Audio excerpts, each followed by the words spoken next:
कम करता है और शुद्ध रक्त को पूरे शरीर में फैलाता है और अशुद्ध रक्त को पूरे शरीर से लेकर हृदय तक लाता है।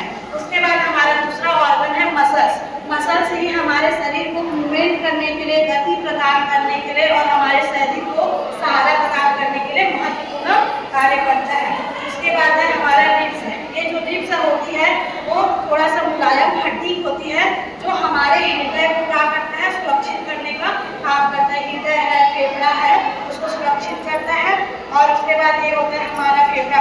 हम जो भी नासाचित्र मतलब नाक के द्वारा जो भी सांस लेते हैं, मतलब ऑक्सीजन गैस, वो कहाँ पे आता है, कहाँ पे आता है, फेफड़े में आता है। और यहीं पे जो रक्त क्या होता है, ऑक्सीजन से मिलता है और शुद्ध होता है।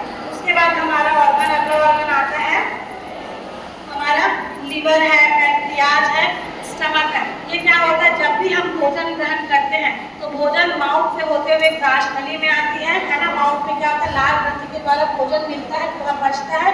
उसके बाद ग्रास नली ओसोफेगस से होते हुए कहाँ आता है, स्टमक में आता है। स्टमक में लीवर और पैंक्रियाज से जो एंजाइम्स निकलते हैं वो भोजन को पचाने में सहायता करती है। उसके बाद हमारा जो भोजन होता है स्मॉल इंटेस्टाइन में आता है। स्मॉल इंटेस्टाइन में हमारे 80% भोजन का पाचन होता है। उसके बाद जो बचा हुआ भोजन होता है इस लार्ज इंटेस्टाइन में जाता है। उसके बाद यहाँ पे जो थोड़ा बहुत जल बचा रहता है या जो कुछ पदार्थ बचे रहते हैं उसका पाचन होता है और जल का शोषण होता है। उसके बाद जो अपशिष्ट पदार्थ बचता है उसको रेक्टम में कलेक्ट किया जाता है, फिर एनस के माध्यम से शरीर से बाहर निकाल दिया जाता है। इस प्रकार ये सारे जो सिस्टम होते हैं हमारे शरीर के जैविक क्रियाओं का नियंत्रण करती हैं। उसके बाद ये बोन्स है, ये बोन्स हमारे शरीर को स्थिरता प्रदान करती है, मतलब मैकेनिकल सपोर्ट करते हैं कि हम अपने शरीर को स्थिर खड़ा कर सकें।